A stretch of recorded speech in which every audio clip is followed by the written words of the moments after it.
So one trend I've noticed here on Campus Unmasked is that the more elite a college is, the more likely it is to be a hive mind of progressive politics. Now, one exception to that rule, though, seems to be the administration at Johns Hopkins University. Let's take a look. Nowadays, most campuses have their own police departments, and if you have even a jot of common sense, you might think, hey, I'm not a big fan of all the spending on social justice departments, diversity deans, etc., but students should at least be safe.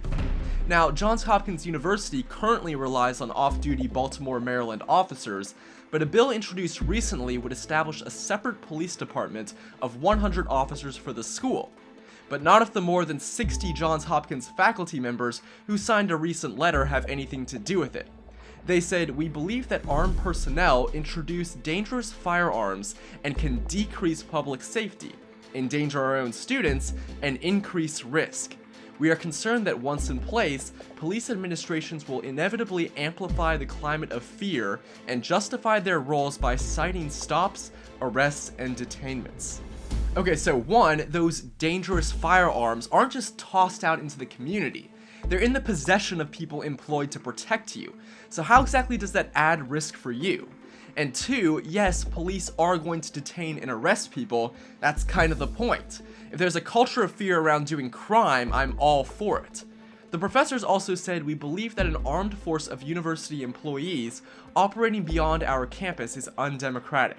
Now, if Johns Hopkins were a public university and part of the state of Maryland, I'd probably dispute this point. But it's private, and so yeah, you do kind of have two jurisdictions overlapping. But remember that if this bill passes, the community the school's police will be patrolling will likely include areas that students frequently visit. But this doesn't seem to be the professor's biggest concern.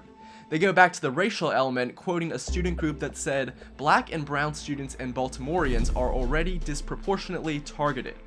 Private police on campus are likely to exacerbate racial profiling, with even more dangerous and potentially fatal consequences."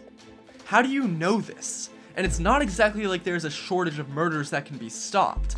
Remember that this is Baltimore, folks, the city with the 4th highest violent crime rate in 2016 out of all of America.